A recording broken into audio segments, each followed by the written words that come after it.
And we're live. Hi, everyone. Hi, everyone. I'm James Wesley. I'm Seth Rudetsky. This is Stars in the House. I'm wearing this shirt for a reason. You'll know in a minute. Yeah, I'm not dressed up to outdo him. He is wearing that for a reason. Symbolic. Okay, so Stars in the House. We started it a week ago tonight. No, 2 weeks ago. Oh, my God, tonight.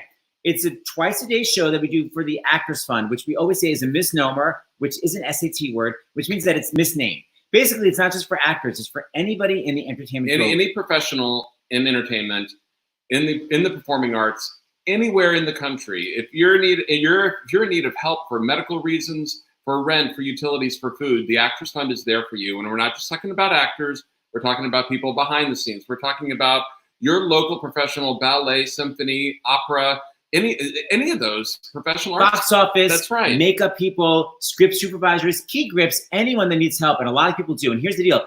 Actors Fund gives help to everybody in the entertainment field across the country, but they need to give out more money than ever. They have less money than ever because all their main events, fundraising, have been canceled. Their big gala honoring Matthew Broderick and Sarah Jessica Parker had to be canceled. Their ragtime concert, which was completely sold out, I think it's going to be canceled. They basically have no money coming in, and they need to give out a lot. And that's why we're doing this twice a day. And people give donations. I mean, it's amazing. People give $5, $10, $25 from around the world. And since 2 weeks ago, by the way, we have no corporate anybody, but just these little donations we're getting from people. No, by the way, we'll take corporate money. Oh, we want them. If you want to sponsor a night, we have had a few people do a matching thing, where they've matched whatever's been raised in a particular night or afternoon. And these are just a few that are left over from the afternoon show. And we want to thank Barbara from New York, who gave $20, Robert from Massachusetts, who gave $25 to the Actors Fund, and Daniel from New York, $100. And it has added up to we've raised over $120,000. The lack of drama. In the last 2 weeks, we've raised more than $120,000. But isn't that thrilling? It just sounds like you're saying it louder. No, we raised $120,000 in 2 weeks. It's just so, there's no P.T. Barnum. I see Kane laughing. Well, because it's just like, it's so thrown away. Oh my gosh, we get it. Okay, we have to tell everyone what we think. What we know is big news, and it was exciting. Beginning tomorrow morning at 9 a.m. on channel 106 volume on SiriusXM, they are really helping us tremendously promoting the show without commercials.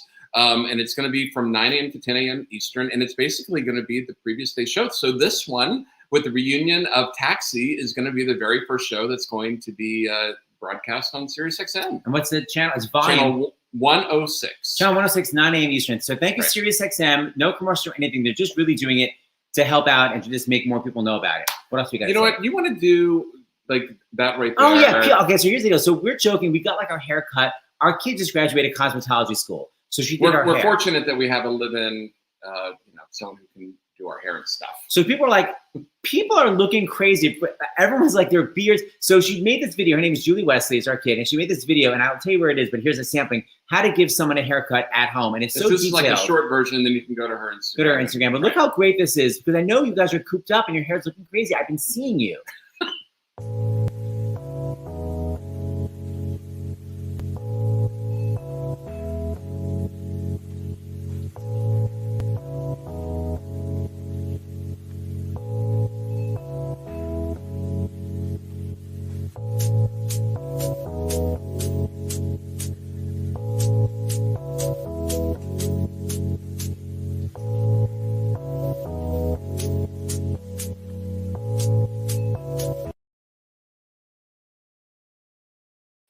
Isn't that cool? So he literally gives you all the instructions. That's her Instagram. And there's a longer version of it on there. And it tells you how to do it. So and people keep saying how to do a man's haircut. So she's going to show how to do a man's haircut on James's mother because her hair is short. Well, and my hair, she just cut my hair 2 weeks ago, so it's a little bit too soon. Yeah, we're not going to use him. We're going to use Elizabeth because she has a man's haircut. Right. It's all good. We're gender bending. Okay, hold on. So I wanted to read a letter, Seth, because we've gotten a lot, and I'll pick one here. You can write letters here. That's right.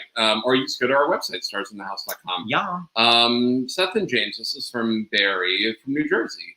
Just donated $250 to Actors Fund online in your honor. I wanted to share with you how much joy your show has delivered to me the last few days as I binge your shows. My son is positive with COVID-19, and I self-quarantined starting last week. I have developed some symptoms myself, so like many others, I'm home alone with a lot of time. Thanks for the education. Thank you, Dr. LaPook. entertainment. Thank you to all of our friends who joined us, and just good warmth. You, your team. Yes, we could not do this. We have a whole team of friends that are just volunteering. That's right. And like not fun volunteering, like logging the shows and like, I mean, it's kind of. We would have done one show, and that would have been it. We would have done one show, and we would have been divorced. So thank you to our whole team that's helping. Keep going. True. We're already like this close, by the way. Well, anyway. we got to say the joke for people. Oh yeah, we basically said we're Lucy and Desi because we had an apartment in the city. Carol's been there, and we have a house out in the country. And now that's where we are. Remember the last season? They were all happy in their country house, and then as soon as it ended, it wasn't just the last season. It was like the last season of the regular show, and then it went to the hour-long series for 3 seasons. And it was like you knew watching it in reruns that the last episode they got divorced the next episode. So that's what we joke about. Now we're doing this here in the country, and if this goes on much longer, smiling on camera, and literally this ring, as soon as the show's over. On that note, I think we need to bring in Dr. John LaPook. Yes. Okay, here's our chief. Not that he's our therapist, but sometimes he is. All right, so our chief medical correspondent from CBS and the chief medical correspondent from literally starsinthehouse.com. That's right. For your questions and anything you want to talk about, the amazing Dr. John LaPook. Hey guys, happy Monday night. How are you? It is Monday night. It's hard to keep track. It's very hard. I have a question for you. Inquiring minds want to know, as you guys are teasing about each other. How did you meet? Oh. Please. We don't need to talk about that. We met at a game night. We actually met at a singles game night. So I love games. We were playing games, and there were single people there. And at the end of it, we got email lists of everyone who was there. And I basically asked out everybody. And the one person who responded, no, not really, but I asked out everybody. But also I was doing these Rosie O'Donnell cruises for gay dads and their kids. And I knew he had a daughter. So I was like, you should come on it. 6 years old. Yeah, he just adopted Julie. So I was like, Julie should come on it. And the next thing I know, I had a daughter. Anyway, keep going. Any medical? Was it like lightning in a bottle? What was it like? Well, basically, I just broken off a long relationship, and I was like, this is my year to finally, it's been 10 years. I'm like, this is my year to have a full year of craziness. And I figured there was no way I was who would want to be dating a guy who has a 6-year-old daughter, you know? So he was over it. I just figured nothing was going to happen. I was ready for a year of wildness, and by literally our second date, I was like, we're going to get married. I literally knew we were going to get married, and there went all my chances for like a year of being a whore. And that was December 26, 2006. We'll ask Marilu what day that was. It couldn't have been the second date. It had to be the first laugh. Because there's no way to resist that laugh. Well, I mean, that as a kid, right? Well, that is true. It was a joke that he made, and I laughed. You are right. That is actually what connected us. Very good. It's funny. Focus on the medicine. Okay, so what is the latest update? What do we need to know? Go.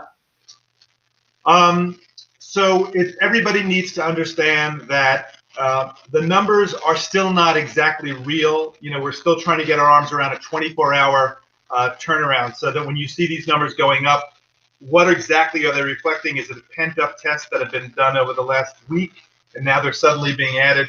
But it's very clear that it's not just in these hotspots, it's moving out. This virus is very contagious, and it's eventually going to be in most places, and people shouldn't have this false sense of security because they're in some small town. So everybody's got to do it. We're saying it over and over and over again.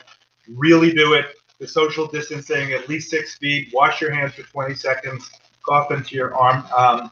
But there is some excitement going on, and this morning we did a segment on CBS this morning about the very first attempt to give two very sick people with COVID who are in Houston this serum, so antibodies from the blood, taken from the blood of somebody who had recovered from COVID-19. And the idea, it's as old as even the 19th century, but in the 1918 flu pandemic, it was used. It's been used over during MERS and SARS and this and that, but it's never really had a huge study to say we're going to take a controlled population, we're going to take a treatment population. So at first it's just really okay. It was okay by the FDA last Tuesday for the sickest patients, and then you're going to see these different studies where people try it at various stages of people getting, after all, when you start a new treatment, usually it's the very sickest patients. You may not see the best results initially, so don't be disappointed, folks, about that if it happens. Because it's only, there's only 5 people, or now I think there's twice that number in China they're reporting on, but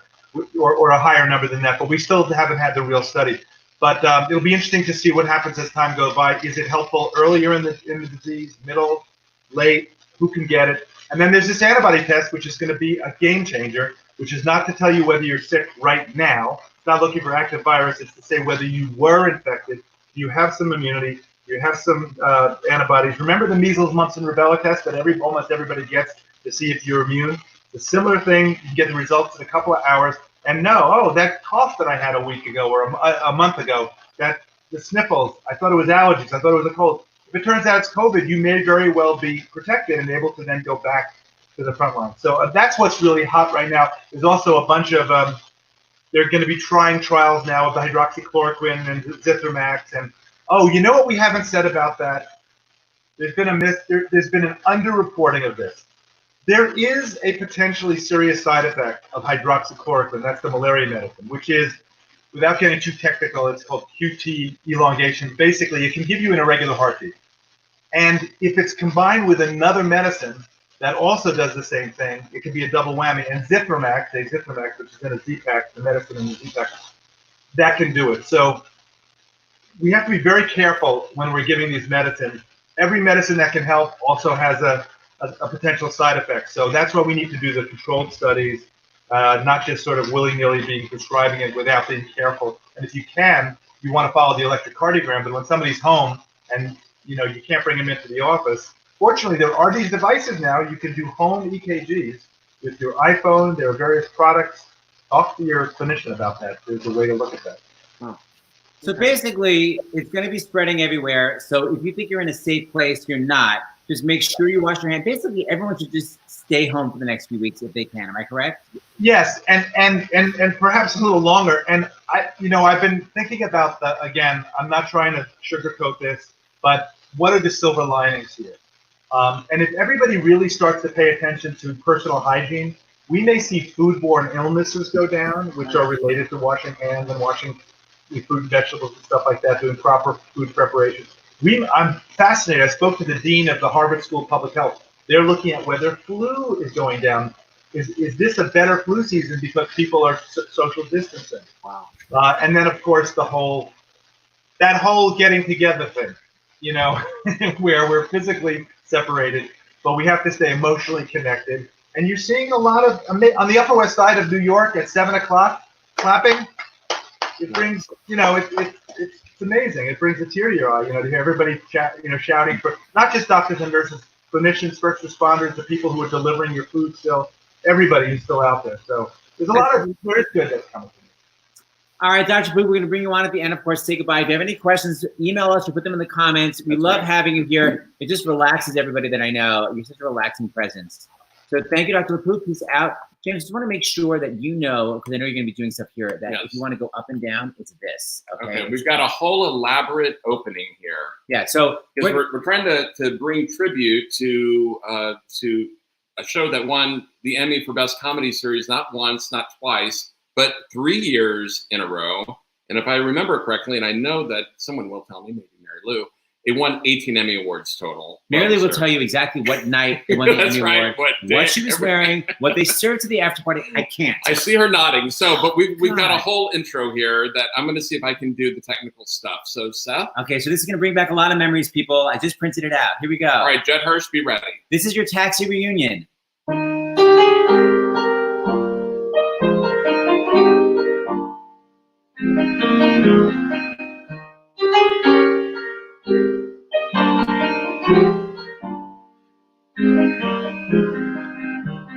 Judd Hirsch. Oh,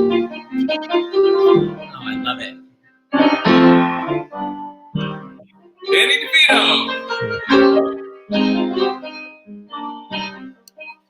Marilu Henner.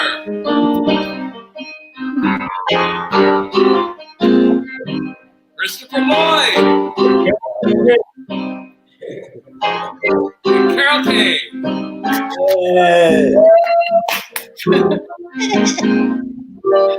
Yay! Hi, guys. Good. Hi, guys. Hi, everybody. Okay. We just have to remind you, we're all chitter-chatterers. If you speak at the same time as someone else, no sound comes out. So basically, you have to just nod in recognition of someone speaking and then speak. Okay.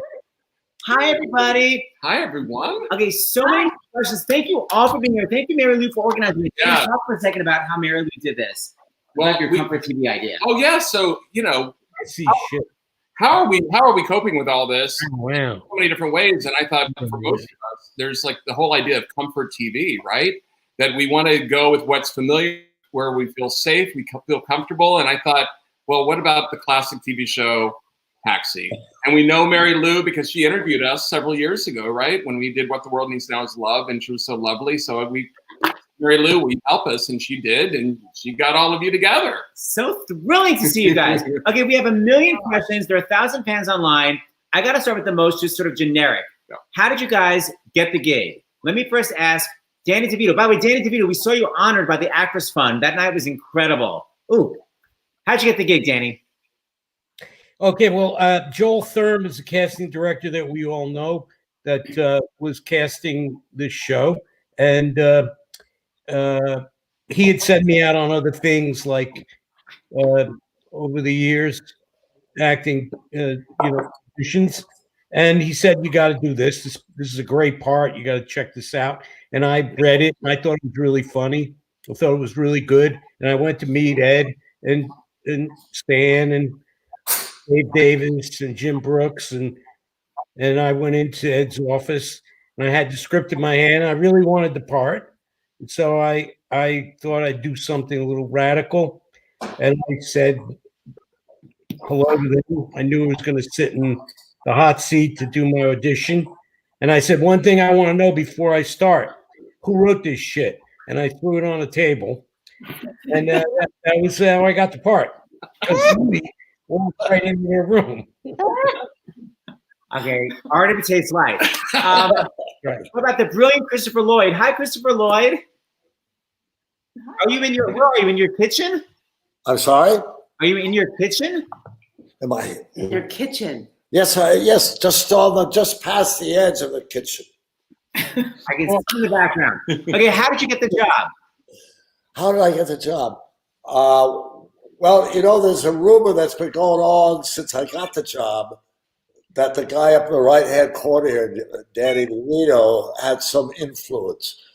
We've never spoken about it. We've never hashed it out, whether that's true or not. Anyway, going beyond that, I don't know. I don't know how I got the job, but suddenly I was called in one day, and I remember I had a friend, John Hackett, who lived up in Canyon, and he said he was cleaning out all his bushes and everything, and he found this jacket with a peace sign, and I wore that to the audition, and my ex-father-in-law's kind of worn-out sneakers kind of fell together like that. So you Can I say something? What? Can I say something? Okay, so it was our first season. Can I say? And it was our 8th episode, and it was called Paper Marriage. And Lotka and this hooker Vivian were supposed to get married. We had just taken our first 2-week break. The show had just gone on the air, and it was our first one back after a break, our 2-week break. And so it was, September 22nd, 1978. And Chris came in and played Reverend Jim. And you could just tell him he did one scene. And it was so magical that it was unbelievable. He was supposed to be a friend of Bobby Wheeler's, the character played by Jeff Conaway. And he came in, and it was just so unbelievable. So then the 5th episode of our 2nd season, he took his driver's test and came back and he became a regular. Was Rita Taggart? That's how it happened. Rita Taggart she was Vivian.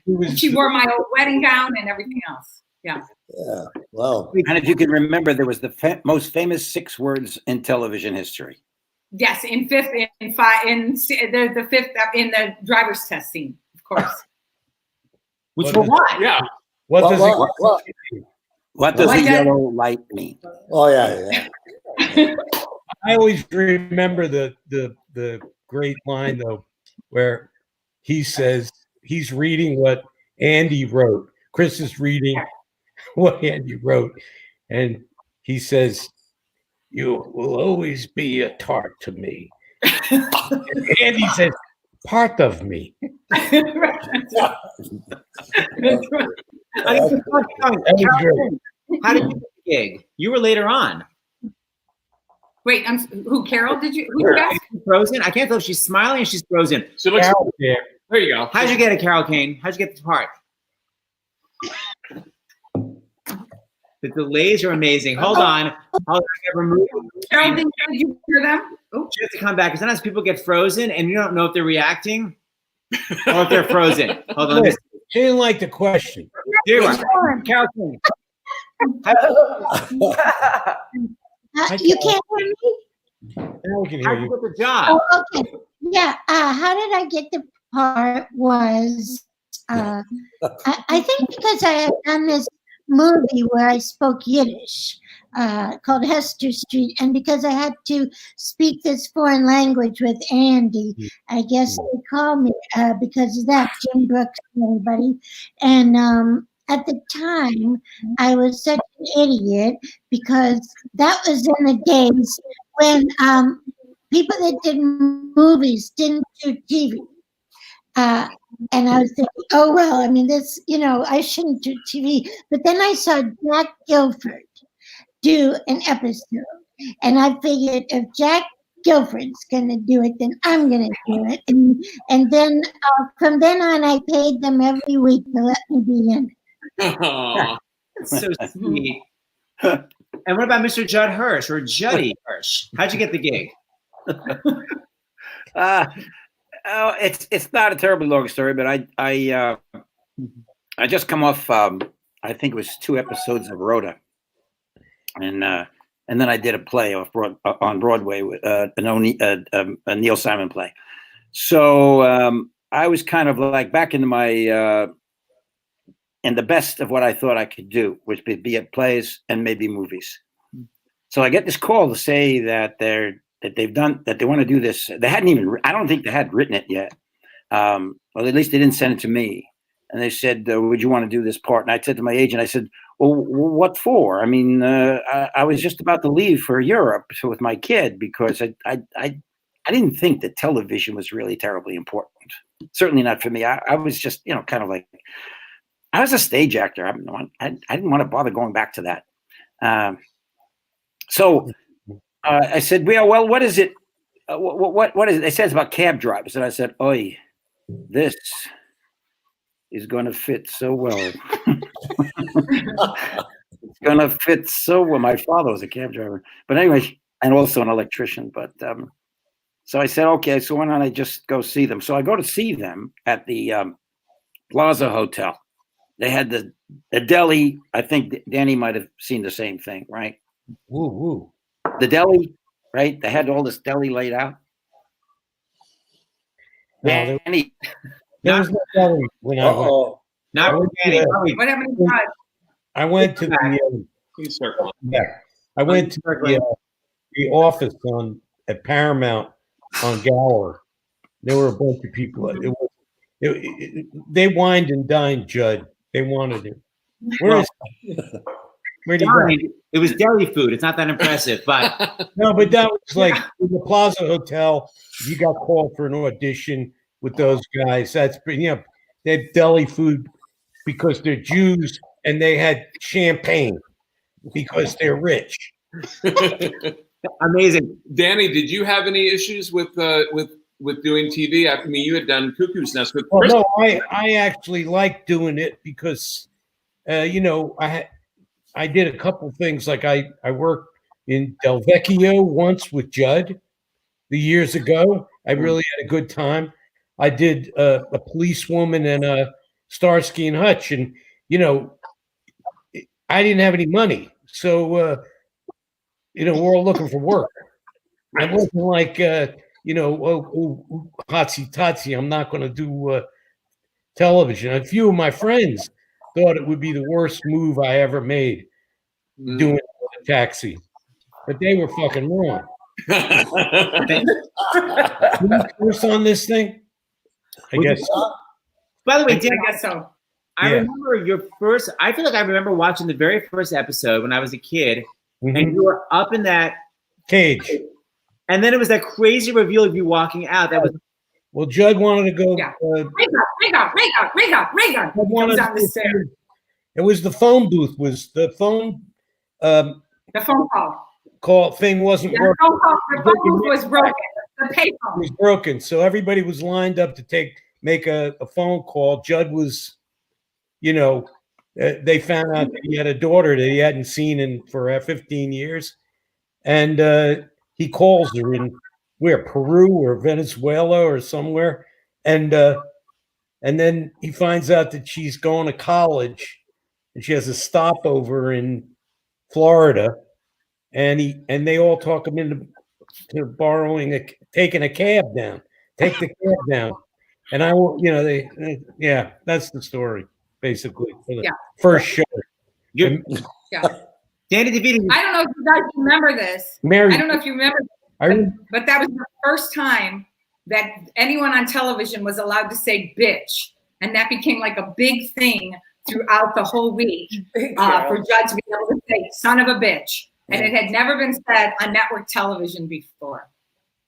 We have a very specific question. Christopher Lloyd, this is very theatery, but someone is saying, Christopher Lloyd, I would love to hear about your time at the neighborhood playhouse. About my time there? It's a question that an audience member wants. Well, I don't know how it's kind of like a school. There are courses, morning, noon, and night. And but I chose to go there because a teacher there for some 33 years or something like that was Sandy Meisner. And everybody touted Meisner, and I thought this was the kind of guy I would like to study with. And all the other acting teachers were proteges and all that. So I show up the first day.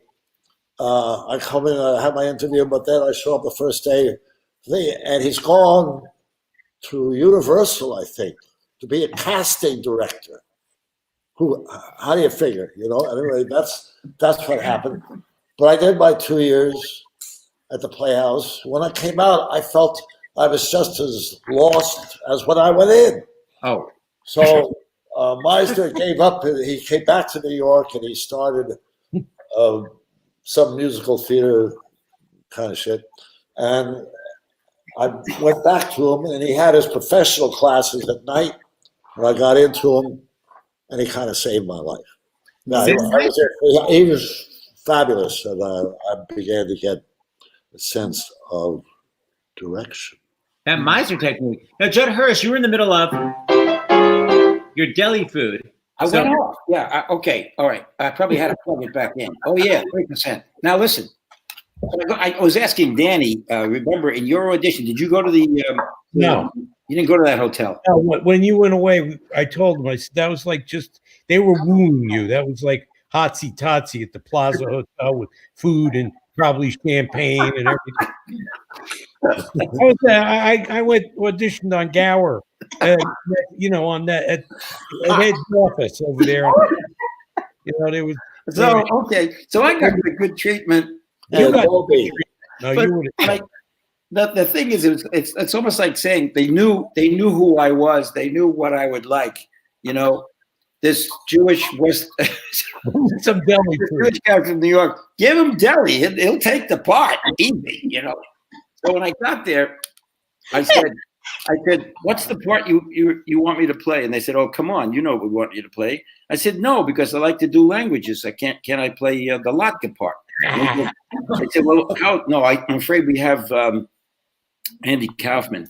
Now, the truth be told, I never really cared for Andy Kaufman's his what is it, Foreign Man? I thought, well, that's not a language. That's dibby dibby da. Come on, I can do a language you've never heard of in your life.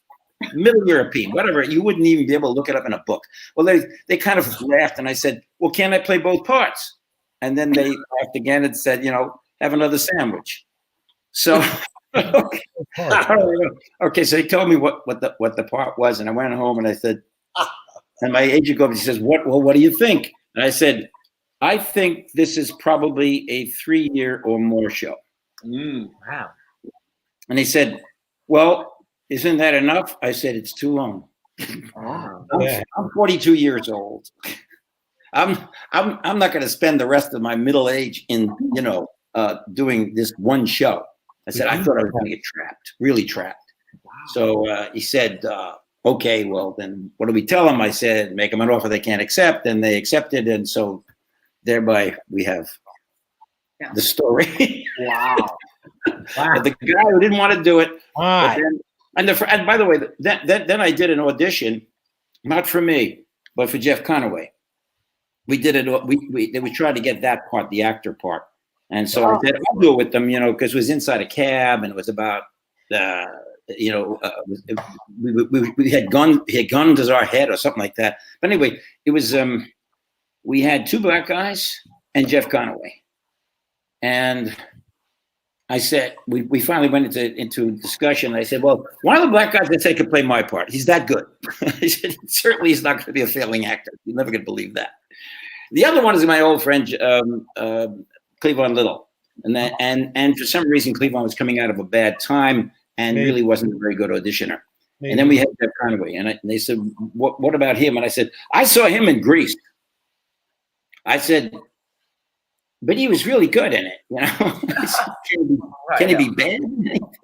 And they said, God, you never know. Okay, so that's how we got Jeff. I auditioned with all of them, and I was very glad that we all knew who the people from ABC were, and we had a really knockout discussion about how everybody was going to fit on the show.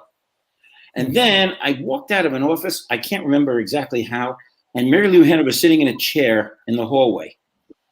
And I said hello and walked past her. From then on, she thought I was the biggest snob that ever walked on top. Okay, can I say something here?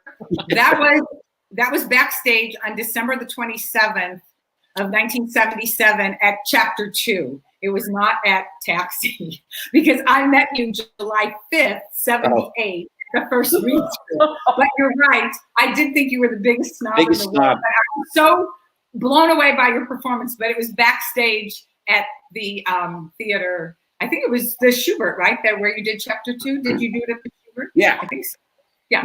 No, it wasn't. But I know what you mean. It wasn't. Okay. So it was backstage. Tammy. It wasn't at the Schubert. No. Really? Okay. Right. Okay.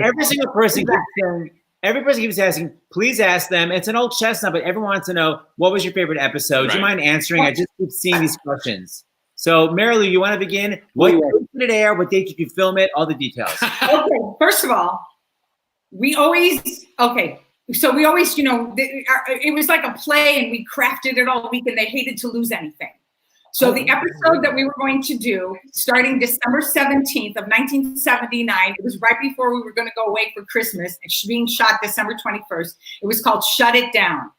And it was so good that by Tuesday, the run-through, they said, we don't want to lose anything. We can't lose anything, but it's too long. So they said, okay, we're going to make it a bigger episode.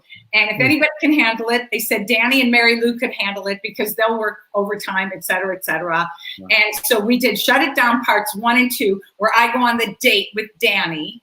And to this day, my favorite scene I've ever done in my entire career is our negotiation scene. I had to wear painful shoes that entire episode because Danny kept getting funnier and funnier and could always crack me up. But that's my favorite episode. Shut It Down, parts 1 and 2, shot December 21st, 1979. So, Danny? Yeah, I'm just showing you. This was a big move. Waist. Yeah. Right on my ass. Wednesday night, we practiced the tango at your house. It was great. We had a great time. Those were my, is that where, what was the line about at one time during the night, you have to call me Stallion? Okay. Yeah. All right. Yeah, that this was is what happened. That was somebody, one of those nuts wrote that. It was a good one. Yeah. We're walking. I went, okay. Because he says one dinner to save, one date to save cabbies' lives. And I say, okay, it's lunch. We meet at the restaurant. We sit at separate tables. And you said, no, it's dinner. I pick you up. We sit together. And at some point during the evening, you must call me Stallion. And none of this is negotiable. I said, except Stallion. And you say, especially Stallion. I love that you guys remember so specifically. Christopher Lloyd, what was your favorite episode? Oh, the one that was most memorable kind of at the very beginning was I just got into the show. I may have done 2-3 episodes, but it was still a new and different universe to me. You know, I hadn't been I hadn't been following Taxi while I had been running before. So I didn't really. It was just a whole new thing, and we break for Christmas, and they gave us the scripts to look at, during the holidays. And it's about I got a dead horse in my apartment.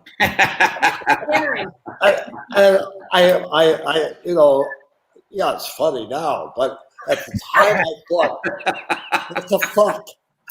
Talk about bad taste. You know what I mean? I couldn't conceive how this could be amusing. But I learned.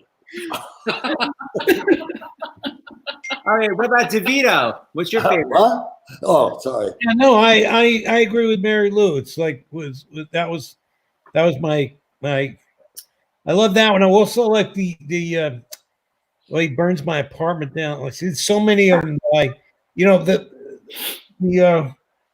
the superstitious one was fun. With, where with the hat and the dance, and the catcher's mask, and there was so many. Really, yeah. Well, that's about Kane. Well, I think when maybe the one where Andy's character Latka cheats on me in order to not die. He's in a taxi cab in a snowstorm, and in order to keep warm, he cheats on me with his fellow cabbie. Elise Beasley. Elise Beasley. So great. Beautiful. And and then anyway, then our Benny Schiavelli, our priest, tells us that the only way that we can make the marriage work again is for me to cheat on Latka. And I'm voting for Tony, but that was Judd, and then I got to say this line that they wrote me: "Peel me like a grape so I can get out of here." And are you kidding me? To say that line, I just was thinking, don't let anybody take it. Don't let anybody listen to me because they'll take it away. It was so great, so much fun, and everybody was in it, and it was so lovely. Yeah. And what about best episode of all time, Carol? What about you, Judd Hirsch? What's your favorite episode? Well, I have 2, but I have actually 3 because of who I played with and how much fun it was. Chris tells us that I'm going to die, and then he gives us the whole story about how it's going to happen. That I will come out in a green shirt, a catcher's mask, and somebody will just mistake me for a woman. It'll be 7:00, and all the thing. Danny comes over to tell me that he believes him, and he believes that I should really get out of my house or something like that and really save myself. Because Danny is concerned about my life, believe it or not. Okay, so I try to poo-poo the whole idea. I'm saying, don't be foolish. This is only you have to. I'm like the guy who stands up for his fears. So everything happens. I get a call. As a girl. I choke on something, which Kristin told me would happen. I started to become a little bit gregarious, and I put on the catcher's mask and the green shirt. I start dancing in front of Danny. He says, "You got to stop that. You really got to stop it." And of course, at 7:00 on the dot, the clock rings, and he says, "See, I told you, because Kristin told me something terrible was going to happen at that time. I was going to be visited by something." Doorbell rings. Oh, at first nothing happens.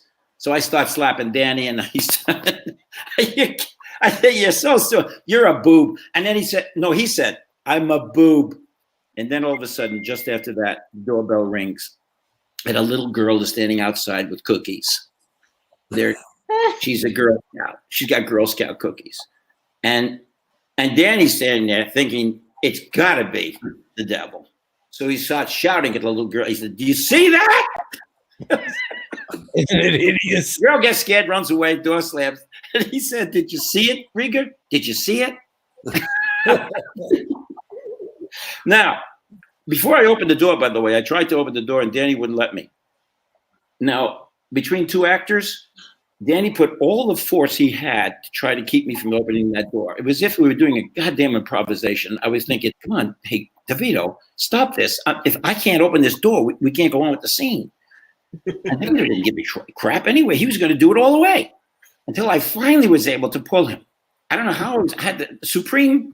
I mean, you know, this guy's a strong man. Yeah. And I finally pulled him away. Now, he's done this a couple of times on this show. I'll tell you another one. The other second one I really, really love was Alex jumps out of an airplane. And we're having a discussion. I go through a bunch of stuff that I'm daring myself to do, but one of them is to jump out of the airplane. Danny wants to take out an insurance policy on me. So, and Marilu is at the table there with all the guys, and I come back and I say, I know what I'm going to do. I'm going to jump out of an airplane. And Danny's now going to say, sign it, sign the insurance card. Marilu says, you can't do that. And now this really happened. Danny took his hand and smacked Marilu in the face on camera. Out of the way. And that was totally an ad lib.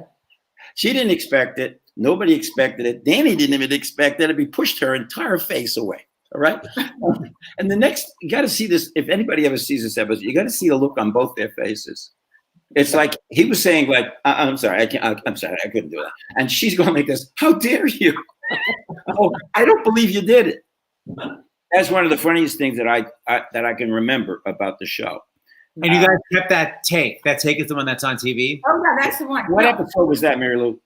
So many times we did things that were just spontaneous and they left them in.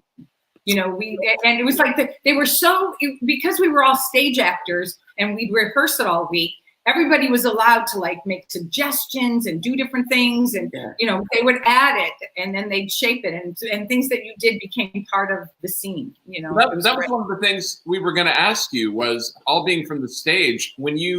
How much did the characters evolve from what you first saw, you know, in writing for the pilot or the episodes that you came on, Christopher and Carol? Like, how did it evolve? And what did you bring to the characters? What did you bring to it? Danny? Well, I think that I think everybody will agree that we hadn't any idea what we were in for, but we were blessed with like really good, great writers all the way down the line, and they always supported our characters individually and as a group. So it was always, I thought, always very well balanced and very well, and not only that, but they were really dove into each one of our characters, all the idiosyncrasies and everything that made like Alex tick, and you know, everything that made all the characters go for it. Work. I think they found they never let us down. Yeah, I think they found that they knew our strengths. They knew when they cast us all what we really could do. They really knew what we could do. Yeah, because they were ahead of the game. They were really ahead of the game when they wanted. And they were, you know, and Tuesdays at 4:30 was our big run through, and you could bring anybody there. It wasn't like a big closed set. And Jim Brooks was so open about having people make suggestions. I remember my brother was visiting from Chicago, and he had a suggestion, and I said, "Oh, blah blah blah," and Jim was like, "Oh, then let's put that in. Let's try that." It was such an open season. But I want to say two things. First of all, based on what you're saying, first of all, it was extremely generous of Judd, who had done, you know, spearheaded Del Vecchio and had like Tony and blah blah blah, and he, you know, he was like on Broadway. He was so generous, even though it was Judd Hirsch in Taxi. It really had an ensemble feeling because of Judd's generosity. He let us all share. You know, you can say, "Oh, that's Danny and Elaine," you know, a Louie and Elaine episode, or Bobby and Tony episode. We really all took turns sort of being the lead. And I also have to say that based on their openness to using our lives, the crazy Andy Kaufman episode, which was the first week in October of our first year, it was all about Danny and his brother negotiating, having a card game for like what's going to happen to their mother. And there was a woman that was brought in, and she wasn't as good as Danny, bringing in Julia, his mom, who ended up playing his mother on the show. So everybody, they were so open to any kind of suggestion or bring it in or make it part of the family or whatever. So that's how you ended up with Julia DeVito as Danny's mom. I love that. Hold on. By the way, this is still a fundraiser. Just so you guys know, you guys being here, I can't tell you how much joy, like just everyone is just commenting. So there's so much joy out there. People being isolated. I'm sorry, there, Dan, you can look at it. Everyone's loving this. And on top of that, they're all donating to the Actors Fund. So we want to just read you a couple donations. Yeah, there's a few donations. It's just a few that the Actors Fund is sending me. So Anthony from New York gave $25. Barbara from Florida, $50. Ken from Connecticut gave $100. Jerome from California, $25. And Rodney from Colorado, $100. Thank you all so much for giving me guys. It's while this is all happening. So that's really because you guys are here. Okay, so we have 1,000 questions. I wrote down so many things. So one of the most fun things, I just love knowing about any mishaps. Like what went wrong in a set? Marilu, did your wig ever fall off? I don't know, something I need to know about. Did your wig ever fall off? I didn't miss that many lines because I have that weird memory. But I always I didn't make the gag reel until the 4th season because I went like, oh my gosh, I have to start making more mistakes because it's too much fun. These gag reels are so fabulous and everything. But we shot an episode. It was our 13th episode, and every single thing went wrong. And it was the one where Tony and Bobby are dating the same girl, and it's like we couldn't get past a few lines before something crashed. So I just always remember that was our 13th episode, and it was a mess. Was that the one where Constance Forsland played the girl? No, I was where Jeff couldn't think of the line maybe 6 times over. We said, "Is it Jeff or is it Memorex?" Yeah, right. Absolutely. Yeah. What about you, Danny? Do you remember anything that ever went wrong? Well, we laughed a lot. There was a lot of we were. I remember a couple times just this. So the writing was really so funny, and we had such a good time. I remember a couple times really blowing it, going crazy, where I just couldn't talk, just laughing, laying on the ground, pounding the floor in front of all the audience with a total laughing fit. Especially was the guy I can't remember his name, who was a cabbie, and we all got together to give him. He was retiring. Remember that guy? And there were a couple of those, and they always had great supporting characters on the show. And well, look at how many ended up in Cheers or different places. Yeah, We actually worked with Ruth Gordon. Yes. And then at the end of the show, big bundle of roses came out. Garson Kane was in the audience. Yeah, that was like an Emmy. Yeah, I remember he went for what you thought was her, and she went there, and then he hugged me instead. It was like a girl. Yeah. But I remember. Do you remember the other Gigolo? Because it was called Sugar Mama, and the character's name was Aharon.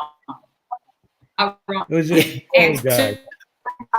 Jimmy Burrows said, I want Aron to come over here. And she went, what? And he said, I want Ruth and Aron. And she said, oh, I thought you said Ruth and a hard-on. Family show. Okay, James is a question for Danny. Danny, I was reading about your Saturday Night Live appearance. When you were a host and the show had been canceled by ABC. Can you describe that and what happened? Sounds crazy. Well, we're already booked up, I guess, doing the Saturday Night Live, and I think that was the year that there were a lot of Emmys, Emmys that year, and we came back at one point, and I guess I can't remember how it happened. Brooke said that we were canceled, and it was just horrendous. And I'd already booked the show. I think this is the way it went. And everybody decided to everybody come on the show with me, Saturday Night Live. But I never forgave ABC for that.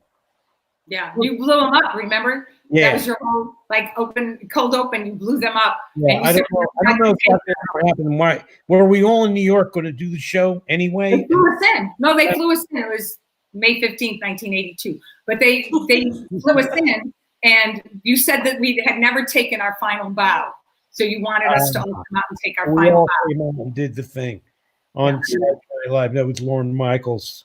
Yeah, and I remember kind of embarrassing Danny one time. I was at the Emmys, and I just won the last Emmy. It was 1983, and we were canceled. Same time. So I remember at the end of it, I said something, and I saw Danny's face in the audience because I was looking right at him. I think he was sitting next to Grant Tinker. That's why. And I said, and now I'd like to take this thing and shove it right up alongside the one I won in 1981. As soon as I said that, Danny covered his face. He was like, "Oh no, you can't do this." Well, you got to admit that there were very many moments in various public appearances and things that you just went off the rails and said stuff like, "I want to stick this up." I thought you said did you say you wanted to stick it up the ear? No. I think I'll tell you what I said. I said I want to thank ABC for 4 years of Taxi, and I want to thank NBC for the last year of Taxi. And then I want to take this thing and shove it right up there alongside the one I won in 1981. But hold on.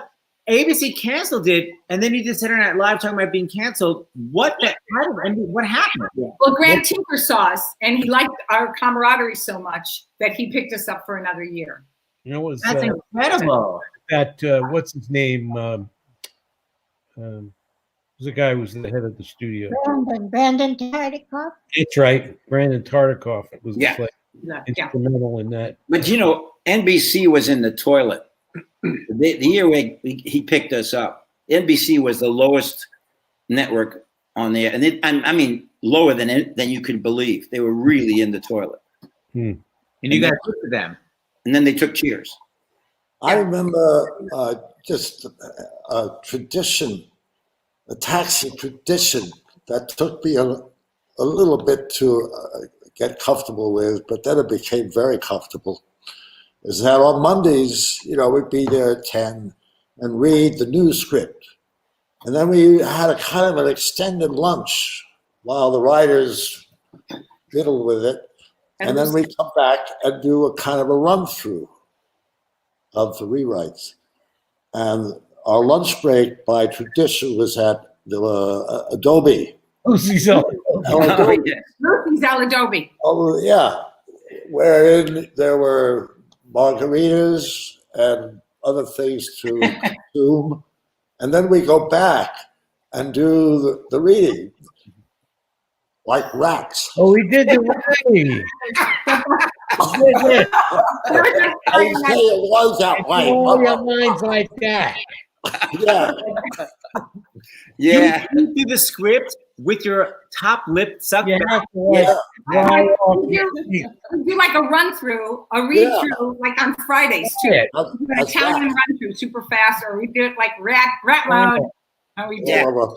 Yeah. Hey, look, guys, look at this comment here. Joe Firm. Tartikoff loved Taxi, and I was the head of talent at NBC. Oh. So we had nothing to lose by picking up Taxi. Wow. Yeah. Joe. Good Joe one. passed me, Danny. Yeah, he was the man. Oh, wow. So, Danny, you once mentioned like maybe there'd be a movie of Taxi. If there was a movie or if there was a reboot, where do you think? Where would your characters be now? We could do it right now. We could. So where would you all be? What would you be? Would you have the same gig? What would you be doing? Who would you be married? What would you be doing? I don't know. No, I have no idea. Same. What do we do? What do you want to do? I want to imagine anything together. We could have a good time. Everybody can play the same character. There's no age determination about this. But no one has any success. Their characters are so thwarted. Do you think anyone would have become a success? Do you think finally, like Marilu would have her art studio? Like, would someone have maybe risen up the I might have done it for a while and then come back and always kept my foot in hanging out with these guys because I love them so much. You know, I think the basis of the show is that we couldn't get out of the damn cab company. You know what I mean? Yeah. And to change that, it would change the whole idea. Right. I mean, we had to come back as the same schmucks we were. Wait, can I just say one thing about it? I don't know if everybody knows this, but it's something that we were famous for because at the time it was like the coolest campus of all the studios. We had Happy Days, Laverne and Shirley, Mark and Mindy, Bosom Buddies, Working Stiffs, all these things. But the Taxi Cast, we were the really cool kids on the campus because we had a party every Friday night. Right, every Friday night. 4 times a year, we had a huge party in the commissary. Those were amazing. Amazing. Food. Champagne. Everything. Everything. And the cast would chip in. We had a caterer, and we would have everybody from the entire studio would come and hang out with us on Friday nights after our show. And because we had Jimmy Burrows, he was so fast that everybody knew it was going to be like a fun night starting early. Yeah, and we did it. The cast did it. The studio didn't do it. Yeah. No, we did it. Yeah. I collected. Yeah. So guys, I have a test for you. It was $600. Let's put it that way. Okay. Every time I have Broadway stars on, I've been making them recreate songs that they did on Broadway, like see what they actually remember lyric wise. So I thought it'd be interesting to just see if you guys remember anything from your classic films. So I would like to ask Christopher Lloyd, do you happen to remember? I'm going to read you a line. Do you remember what your next line was? I'll help you out. So you just said the only power source capable of generating 1.21 gigawatts of electricity is a bolt of lightning. He says, what did you say? And then what do you say next? Could you repeat that? Yeah, you said too fast. Yeah, that's what I just told him, Danny. Right. I said, you got to go slow. So you say, Marty, I'm sorry, but the only power source capable of generating 1.21 gigawatts of electricity is a bolt of lightning. I say, what did you say? The future, right? Okay, you're on the right track. You say a bolt of lightning. Unfortunately, you never know. Great Scott. You know what? Good enough. That's it. That's right. Close enough. Danny DeVito. Yeah. Did you direct War of the Roses? Yes. Okay, good. So someone says nobody who makes pate this good can be all bad. And what did you say as when you played Kathleen Turner? It depends on what the pate is made of. And he cocks his head, and then she says, woof. And then he says, Benny? Yeah, he has a cracker in his hand with the pate on it.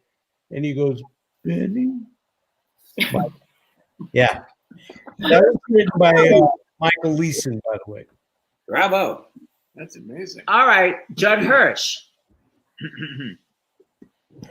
The big climactic scene, one of the most brilliant movies ever, Ordinary People. Let's get into that character. He says, Timothy Hunt says, it doesn't feel good. And you say, it doesn't feel good.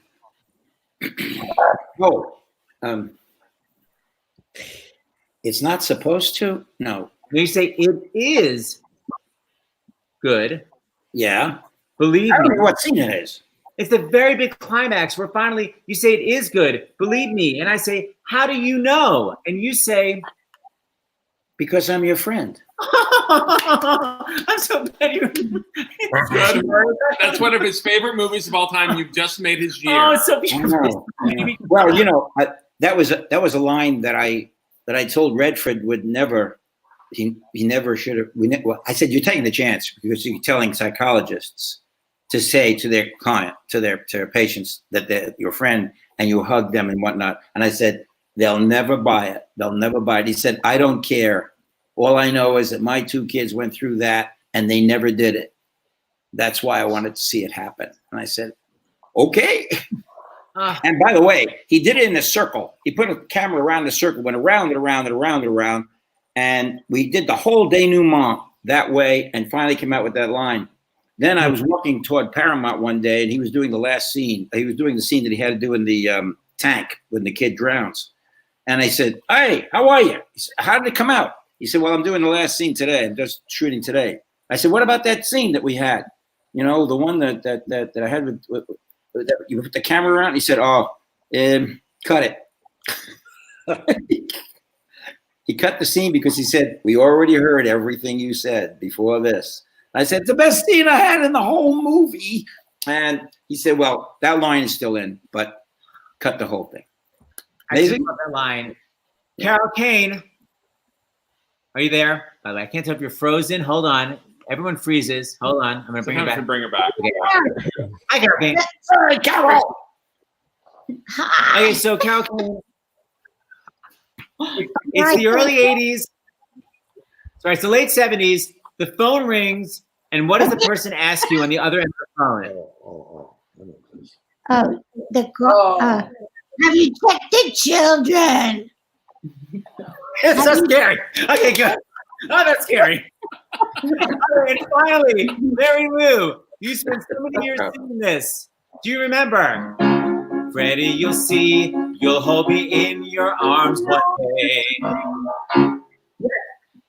No, Freddie, you know, you'll hold me in your arms one day, and I will be wearing your lacy lingerie. Keep going. Thinking of you, my heart pounding already. Knowing when you come home, we're bound to go steady. And throw your service pay around like confetti. Freddie, my love. Freddie, my love. Freddie, my love. You still remember it. Get in my show, but yeah. That's right. Oh, well, whatever. That's why I'm wearing this. Okay, so guys, we can spend another 3 hours with you. Oh, my God. And this can be going on for a long time. So we want to bring you all back eventually because this was unbelievable. I can't say the comments. I wish I could show you them all. There's so much joy out there. Do we have anything finally that we're supposed to be reading? I don't think so I right now. Okay. Oh, there's some more donations. Just a few here to read that are so nice. Final one. We have so many. Yeah, Vincent from New York, $25. Thank you, Jaime or Jaime from California, $25, and Shell from New York, $50. Shelly, I know that is. Hi, Shelly. Okay. Okay, and the final thing is, don't forget, I mentioned this before. Judd Hirsch, did you find anything? I said if you have any taxi or ordinary people stuff around the house or anything, anybody, we've been auctioning stuff off. It began with the great Joanna Gleason, who found Bernadette Peters' staff from Into the Woods. She found it in her house. And that auction on eBay. Everything can be found at SiriusXMTheHouse.com. And that one, actually, the staff for the Actors Fund is already, I think, at $2,000 or $2,500. Yeah. The best thing I can find in the house. Yes. Probably me. Well, we can auction off a Zoom call with you. And Why not? I'm just saying. You know, if you want to, I do like one-on-one memory sessions with people, and you can auction off a one-on-one memory session. That would be great. That would be amazing. You don't know, Marilu Henner is a freak ass that can remember anything in the world. That's great. I think everyone who's watching already knows that. Okay, so we're gonna put that online. Okay, we're out of time. I'm so thrilled. So it'll be like a quiz. I'll bring up the show. It'll say, do you remember it? And the person will say, yeah, I do. I said, what year was that? And Mary will give the answer. Okay. The year and the date of the episode. All right, you guys are all amazing. It was such a guys. I love you so much, Danny. Yeah. Thank you. Great seeing you guys. Thank you, everybody. Tune in tomorrow. Stars in the House. Yeah, tomorrow afternoon, everyone who's watching at 2 p.m. Eastern, we have the cast of Frozen. We have Jonathan Groff, Santino, Josh Gad, and the actual people that wrote it. And then tomorrow night is This Is Us reunion, and we've got some people on there who are going to be singing for us. I just want to say one final thing. Okay, Carol Kane, I love you. Chris Lloyd, I love you. Marilu Henner, you know I do. Danny, I love you. I love you guys. Oh, what a great evening. Everybody. Right.